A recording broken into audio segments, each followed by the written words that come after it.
রাসূলুল্লাহ সাল্লাল্লাহু আলাইহি সাল্লাম বলেছেন যে তোমাদের সামনে এমন একটা দিন আসতেছে, তোমাদেরকে কাফেররা তোমরা যেভাবে দস্তরখানা বিছিয়ে তোমরা মেহমানকে ডাকো খাবার খাওয়ার জন্য, কাফেররা তোমাদেরকে এইভাবে মারার জন্য ডাকবে। তখন সাহাবায়ে জিজ্ঞাসা করছেন, ইয়া রাসূলুল্লাহ, তখন কি আমরা সংখ্যায় কম থাকবো না বেশি থাকবো? রাসূলুল্লাহ সাল্লাল্লাহু আলাইহি সাল্লাম বলেছেন যে না, তোমরা সংখ্যায় কম থাকবে না, তোমরা সংখ্যায় বেশি থাকবা, কিন্তু তোমাদের অবস্থা হবে সমুদ্রের মধ্যে ভাসমান ফেনার মতো। সাহাবায়ে কেরাম জিজ্ঞাসা করেছেন, ইয়া রাসূলুল্লাহ, এই অবস্থা কেন হবে?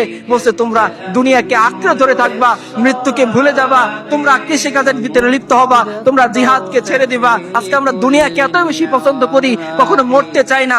আজকে দুনিয়াকে এত বেশি পছন্দ করি, আল্লাহর দিন মেনে চলতে চাই না। আজকে দুনিয়াকে এত বেশি পছন্দ করি যে আমার অসহায় মুসলিম ভাই বোনের জন্য আমি আমার জবানটাকে উচ্চবাচ্য করতে পারি না।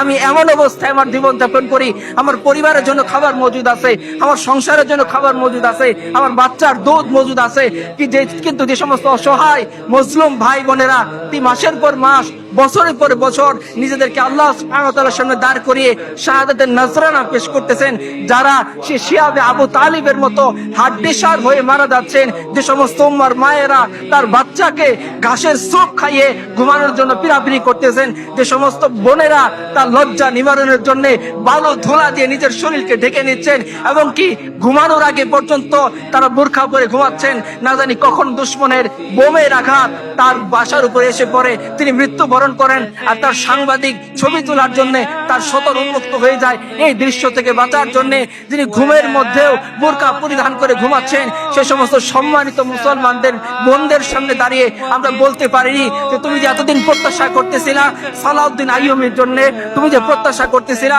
মুহাম্মদ বিন কাসেমের জন্য, তুমি যে প্রত্যাশা করতেছিলা আমিরুল মুমিনিন ওমর ইবনে খাত্তাবের জন্য, হ্যাঁ আমি আমিরুল মুমিনিন ওমর ইবনে খাত্তাব হতে পারিনি, হ্যাঁ আমি মুহাম্মদ বিন কাসেম হতে পারিনি, হ্যাঁ আমার মরদ নাই সালাউদ্দিন আইয়ুবী হতে পারিনি, কিন্তু আমি আল্লাহর গোলাম তো, তোমার ভাই তো, তোমারই কোনো মায়ের সন্তান তো, তোমার কষ্ট দেখে আমি সহ্য করতে পারিনি। তোমার ভিডিও আমাকে আমার ওয়াইফের কাছে শান্তিতে থাকতে দেয়নি। আমি হানজালার মতো বিবির সাথে শুয়েছিলাম, কিন্তু যখন ডাক এসেছে যে তোমাকে মুক্ত করতে হবে, আমি বিবির সাথে ফরজ গোসলরত অবস্থায় আর দেরি করিনি, তোমার ডাকে সাড়া দিয়ে আমি চলে এসেছি তোমাকে মুক্ত করার জন্য।